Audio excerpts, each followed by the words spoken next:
Hello, I'm Mary Spicer, and thank you for joining me for another episode of Behind Fashion. In this unprecedented time, the fashion industry, like so many industries, is in distress. Around the world, we have joined together to demand racial and social justice, and the hard work must continue. I created this series so that we could support one another as we move forward in the rapidly changing fashion world. Over the next few weeks, I'm going to introduce you to many behind the scenes of fashion shows and events. Modeling agents, agencies, casting directors, models themselves, hair artists, and so many more. With a virus that discourages the touching of clothing and the interaction of people, what does the future hold for the fashion industry, and how are our roles changing? I look forward to collaborating and sharing our ideas and journeys as we move forward together in this new world. Today, it is my great pleasure to introduce all of you to Katie Van Horne. Katie was born and raised in Denver, Colorado. Oh, hi, Katie. And she attended CU Boulder, majoring in journalism and Spanish with a minor in advertising. Following graduation, Ms. Van Horne started interning at Wilhelmina, Denver when they had first opened their doors in 2010 and has worked tirelessly to her present position as Vice President and Managing Director at Wilhelmina, Denver.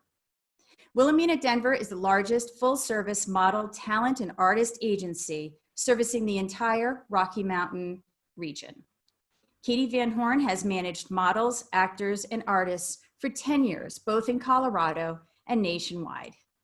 She has worked with a wide range of clients such as Eddie Bauer, Audi, Starbucks, Target, Vail Resorts, Hermes, and L'Oreal. Welcome, Katie, and thank you so much for joining me for this episode of Behind Fashion. Thanks for having me.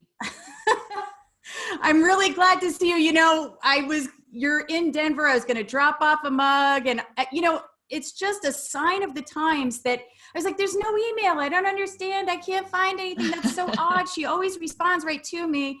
And then, at like 5 o'clock or something, it pops up that it had been sent to me at 10:30. And, people are working from home. Kids are at school from home. It's, and it's got to be changing it somehow because I definitely was checking.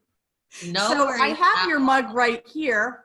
Well, that's okay. I have a cute one in replacement. Oh, so I'd like to cheers you and all of your hard work. Cheers. And your successes. Mm-hmm.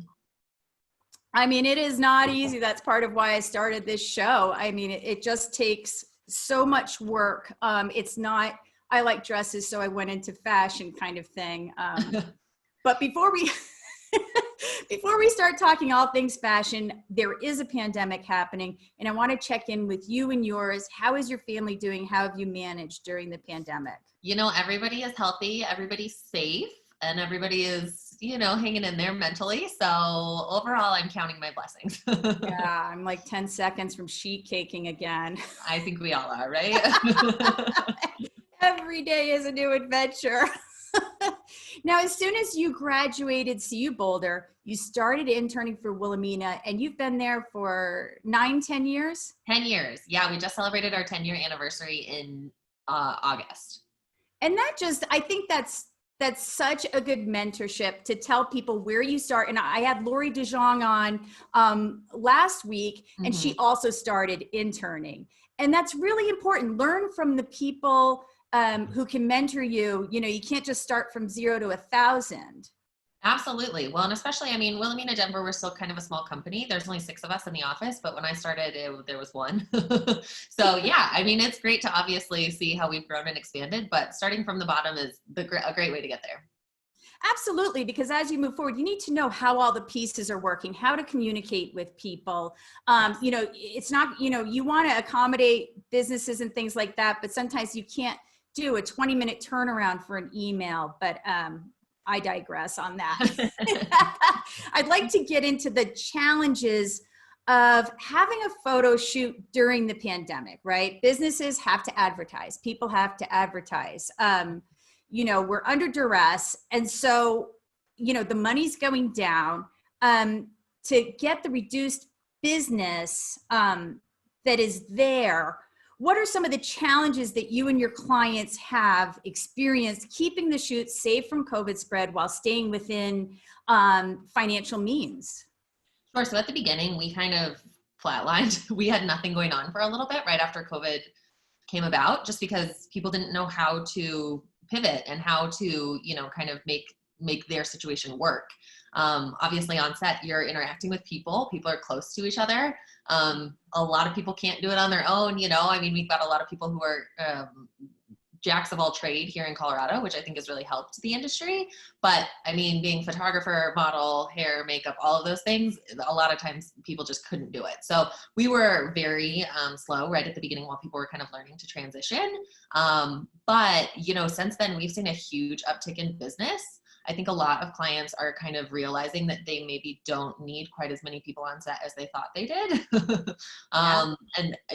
Even recently I had a client who was here and she called me and she was like, I just got COVID certified, which apparently is a thing now. I think you also did the same thing. Yes, which is just super intense. And she said that she realized the day before the photo shoot that she had to have an outdoor hand washing station to comply with COVID regulations, I guess. A lot of brands have just kind of been pivoting and trying to figure things out kind of on the fly. But we're trying to be right there with them and accommodate them and help them along as much as we can. And part of the pivot, whether you're a COVID manager or you're a modeling agency, when you're going to a different state, if you're able to travel there, you have to know the regulations of that state because it is not a federal overall guideline. There are CDC guidelines, but then there's also like the triumvirate on the East Coast, New York, Connecticut, and New Jersey. And so they have their own rules as well. So you have to really know about the rules in the various states as well. Right. And like I just said, some states are having a more difficult time than others. So are you finding that many of your clients can be coming from some of those states because they're unable to film or photograph to Colorado? Yeah, we've had a lot of people come here from out of town. We worked with a lot of people from Florida, some people from LA, some people from New York. Just because the regulation in Colorado is a little bit looser, just because our numbers have stayed so much lower than they have in some of these other places. I know I actually was trying to source models from New York for a photo shoot in Denver. And many of the people that I was in contact with said that they wouldn't send me options only because they are requiring models, if they leave the state of New York, they have to self-quarantine for at least 14 days after they get back. Oh, not from Colorado though, but they're just doing a blanket no matter where they go. Well, and from New York. So it's if you leave the state of New York and then come back to New York, it's when you get back that you have to do a 14-day quarantine. Oh, okay. So obviously for those models, they're going to lose a ton of money if they're out of work for those 14 days. So a lot of times it just makes sense for them to stay. So it doesn't make sense to send them options in other states. So yeah, well, we did remote casting for a client whose brand is out of China. And as you know, I work in New York and I was at Fashion Week. Right. And so it went very well. You're on Zoom, you're doing remote. Do you think that this is a change that's going to continue after the pandemic once they realize they don't have to physically fly or as many people? Yep, absolutely. I think people have been forced in this industry to really embrace technology. Whereas previously, I think there were so many people that were just really opposed to it. The old guard that wanted to do it the old way and see people in person and see them for an actual casting and, hold them there for 2 hours to make sure they get a chance to get to know them. But at this point, everybody has had to go to the remote aspect of things. So, I have huge clients that are contacting me just for video castings. So we've done several things, either had a video casting at our office and basically Zoom them in so that way they get a chance to meet with the models that way. Or I have a lot of people that I'm just reaching out to and saying, hey, can you send me a personality video? Tell me about yourself. Tell me what you like to do. Tell me, about your boyfriend if you're shooting with your boyfriend, just because we do have a lot of clients too that are looking for real couples, real families, real siblings, just obviously to abide by COVID protocol. So we've had to get inventive, and I absolutely think this is here to stay. I think it's much more budget conscious, which I think is another thing that clients are very much focusing on right now. And I think because whether you're doing, we call them virtual reality fashion shows or a photo shoot or anything, it is very different. So it almost makes sense to do the casting via Zoom or something like that, because that's how they're going to be, quote unquote, performing. Absolutely. So do you think in that respect, are the models shifting as far as popularity? Do you find that these are changing who the popular models are? Yeah, absolutely. I mean, I think COVID has something to do with that. I think our current political situation has something to do with that as well. But yeah, a lot of our clients are super concerned with what people's Instagrams look like. They're concerned if they're going out and doing things that are not COVID friendly. I had someone that was kicked off of a job because of that, because they were going out and they did not appear that they were abiding by COVID protocol. And clients are really concerned about that. Number one, obviously, if they're going to be on set with them, but additionally, they want to make sure that these people are an accurate representation of their brand, and putting, a good foot forward. If someone is representing me and my brand, I certainly want to make sure that they align with my values. So, right. Well, and we'll get into that a little bit more. So as a model, you are a business as well, and you've got to get out there working, but not to digress, thinking about how they perform and who is more popular. Just like athletes, some are really shining right now. There's no audience out there and they are just performing fantastically. And some of the ones who used to really shine, they feed off of that audience and they're not quite doing as well. And I think, are we seeing that same thing with models? Absolutely. Absolutely. Yeah. We have some people that really thrive off of that energy, which I'm sure obviously you produce fashion shows, you know exactly how that goes. So we've got those girls that just feed off of that energy walking down the runway, but then we've got others that it's a little intimidating for them. So I think we've been able to get some of our people a little bit outside of their box and, maybe experiencing those virtual fashion shows where they don't have an audience of 300 people that they're walking for, and just being able to kind of hone those skills as well as, the behind the camera, the taking photos, the doing small video shoots, that type of thing. Yeah. What a great opportunity for the newer models to get that experience without all the eyes on them right up next to them. Absolutely. Yeah. I think it's a great little stepping stone for them to get there. And so do you find that your clients are doing more videos now that live shows and events are off the table, or? Most of what we're doing is more still images, just because I think part of it has to do with the fact that with still images, you have to have a lot less people on set. So with our, jack of all trade kind of industry people here in Colorado, we have someone who can be, they can be the photographer, they can be the lighting, they can be the grip, they can focus on all of those things. And then we can have the model show up, hair and makeup ready with their clothes that have been picked out. So it's just model and photographer. Whereas with video stuff, especially if they're doing anything with sound, they obviously have to have somebody that's doing engineering for that. They have to have people that have the lighting, the grip, the this, that, and the other thing, just because post-production for video is so much more difficult than it is with print stuff. So, I mean, we certainly have some people that are shooting video, but right now it's a lot more still images than anything, I'd say. I have noticed in the past, I'd say like 3-4 years ago, they would say, oh, we'll just get it in post-production. Don't worry about it. We'll edit that out. We'll edit this, we'll edit that. And thankfully it was already going the direction of, no, if you get it right the first time, because everybody had a lot of work, especially with video, with editing, with so many images going by, there were too many to fix every single one. So you really had to go back to the time of getting it right the first time, so that we didn't have to get in there. But it seems like, so some of the larger companies might be doing fewer videos. And then I think that some of the designers, now that the stores aren't open, I can't go and touch it and try it on and all of this. I think it would behoove them to add video content. Yeah, absolutely. I'm the same way. I like to touch stuff. I like to feel it. I like to try it on. And when I am looking at clothing or something like that, I want to see how it fits on someone that looks like me. So I want to see someone that's the same size, that's the same measurements, that's the same height. Like, I want to see that. And maybe that comes from a fashion background. I don't know, but I would think that customers would like that too, And we are seeing that with a lot of some of these larger companies. I know like Lululemon, they have, see this on a size 4, see this on a size 6, see this on a size 8, which I think is amazing. Yeah. I think more companies should do that for sure, because I think that's only going to help their sales, and less returns, I would assume, especially since people can't try it on in person and they can't go into stores and do stuff like that. Yeah, it's brilliant. 2020 really has been about a couple things, but except change and pivot. Absolutely. Everything is change and pivot. Everything is. Yep, absolutely. And then I know that as we talked about, models are changing. We've morphed from the supermodels, Mhm. from the supermodels to the it girls to the influencers. And now I think it's lifestyle models. Their lifestyle is aligning with the brand's lifestyle. And that's because they are a brand in themselves. They have huge followings on Instagram, Facebook.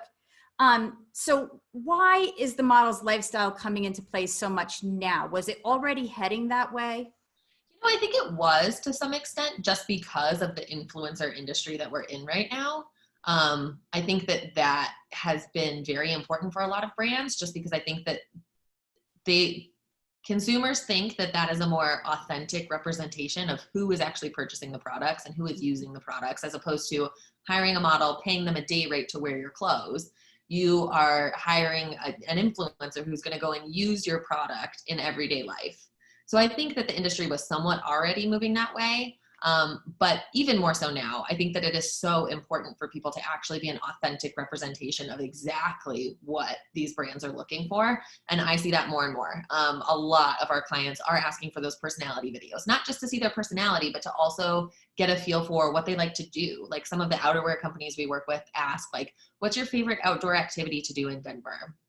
And so, if people are unauthentic or saying like, oh, I don't really like the outdoors, then at that point, that person's not even considered for the job, which is so funny because a while ago, this is not what brands cared. 5-10 years ago, brands didn't really care about what you did in your spare time. They just cared that your clothing fit them well, or their clothing fit you well. So it's interesting to see the shift, but yeah, it's just become like a big old ball of, you got to have all of it. You got to have the followers, you got to have the lifestyle, and then you also have to be a good fit for their brand. So I feel like it's getting a bit harder to meet that mark. Yeah, and I wonder if some of it isn't that we're doing more athleisure wear. I have in the past seen photos, maybe from a yoga photo shoot or something like that. I'm like, that girl has never done yoga in her life. In like her life, yes. That is not. Yes, like that's not a pose. That's not how you do it. Right. So there is a bit of authenticity with it. And also, without getting political, I am voting with my money. Absolutely. I would like to put my money behind companies, and we're seeing that shift where some companies aren't carrying certain items because of some of their views, I guess. And Absolutely. everybody on every side can do all of those things. Yes, so absolutely.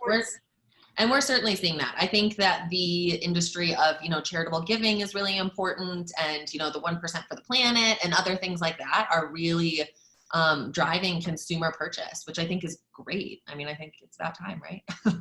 Yeah. I mean, we've done a little bit of it, but it always felt a little bit like, we used to call it greenwashing, and then it was like help washing. But I think people are truly getting behind the brands, and they're realizing that not only can they be an amazing brand, a lifestyle, but they can also create some real change along with it.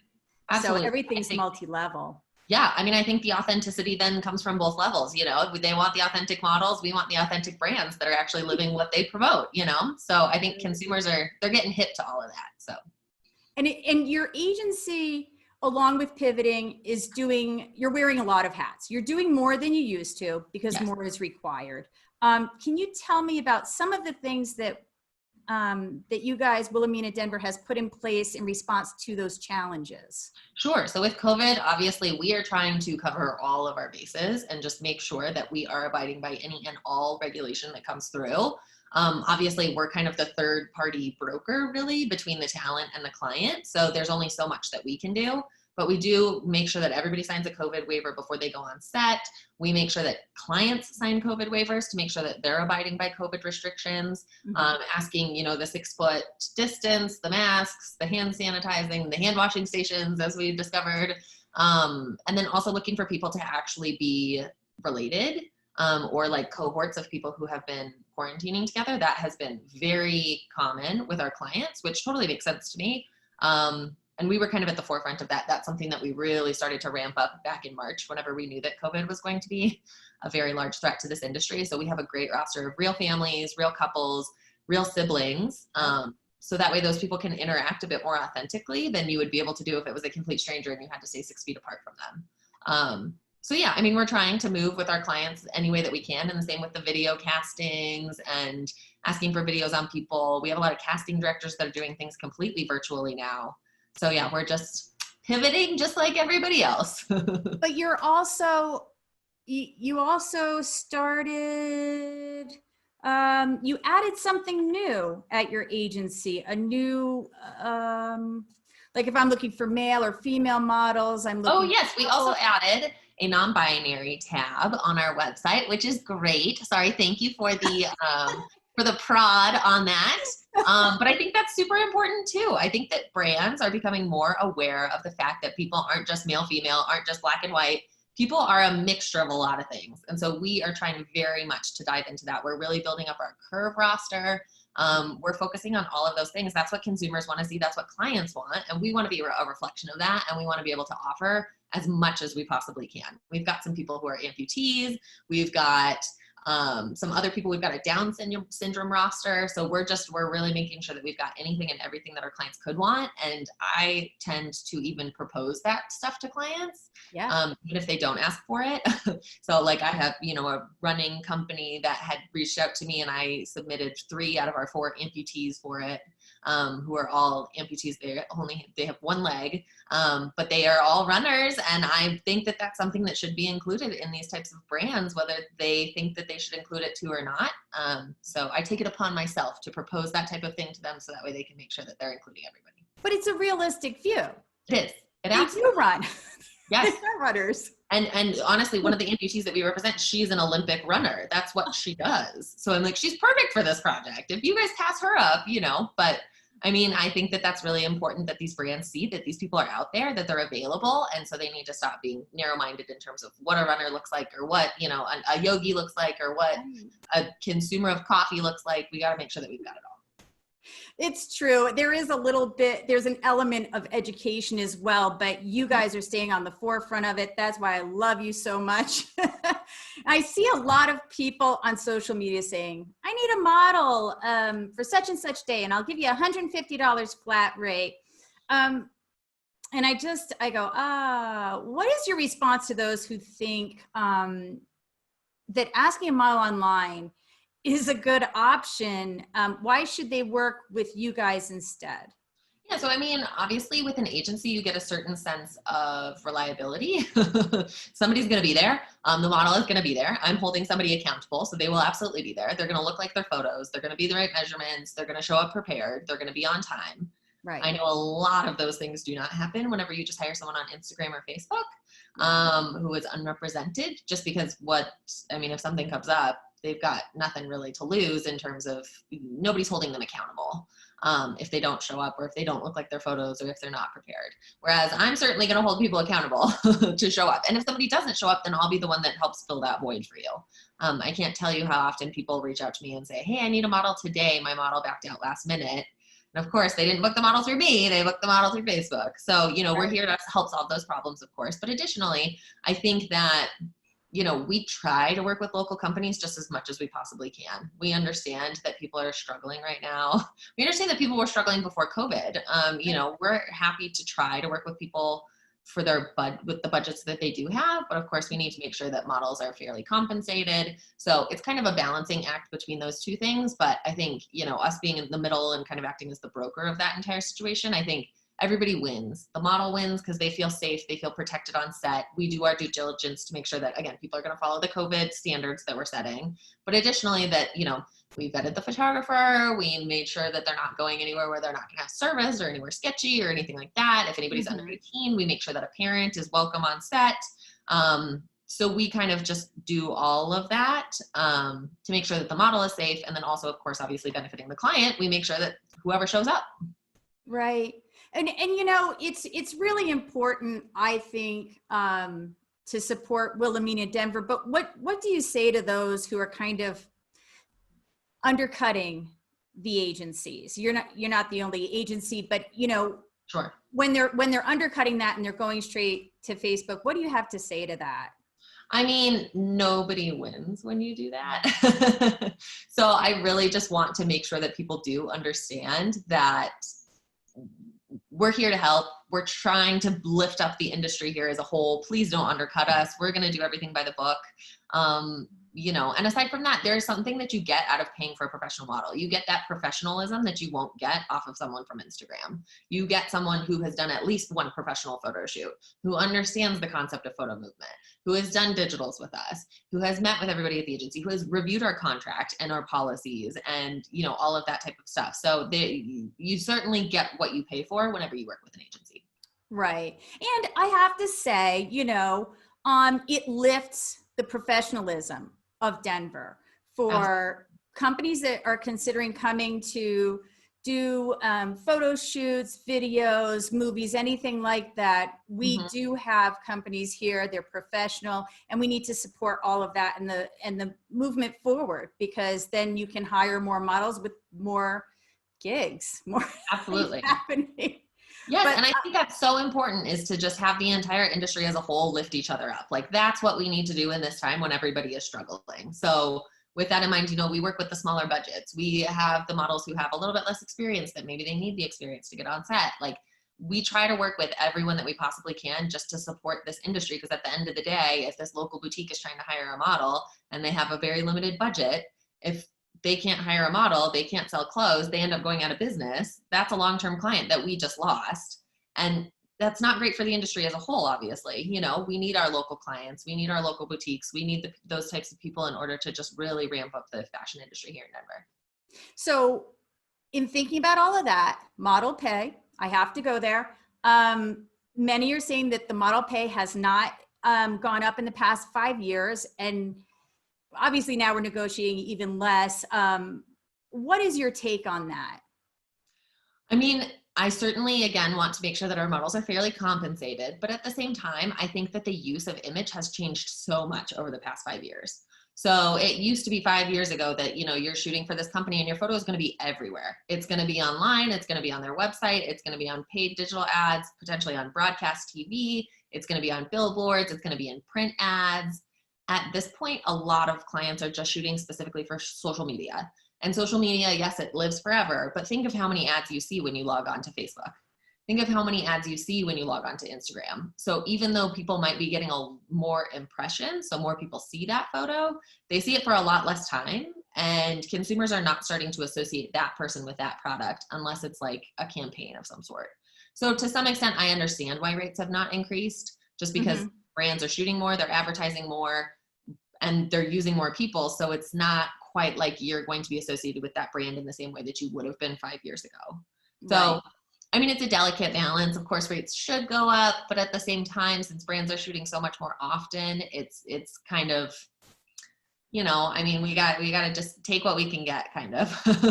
and I mean, to go back to the fact that models are now becoming a brand, and like brands, we're all in distress, and there's not as much money, but it's really important to have your brand seen and shown. So at this point, you know, as we're pivoting, to get those models seen, I think is very important, and paid, and it's professional, and they're safe. I think that is probably what's most important right now. Yeah, absolutely. I mean, as the industry is changing, we all just kind of have to roll with the punches. It's been changing. It's going to continue to change. I can only imagine what the long-term effects of COVID are going to be on the modeling side of things. But, you know, I mean, we're here for it. We're ready for it. And we're going to do what we can to change with it. Well, you know, I love you guys, and I love that you're always on the forefront. You're thinking of the next thing. You're trying to help us. You're trying to help the models. You're trying to help the clients. And it really is so wonderful to work with you. I hope you and I get to work together again very soon. Yes, me too. I know. Let's bring back live events. Get out of here, COVID. And I'll be bringing your mug. Amazing. I will anxiously be awaiting it. Thank you so much for coming on Behind Fashion. Thanks, Mary. I really appreciate it. All the best. You too. Bye. Bye.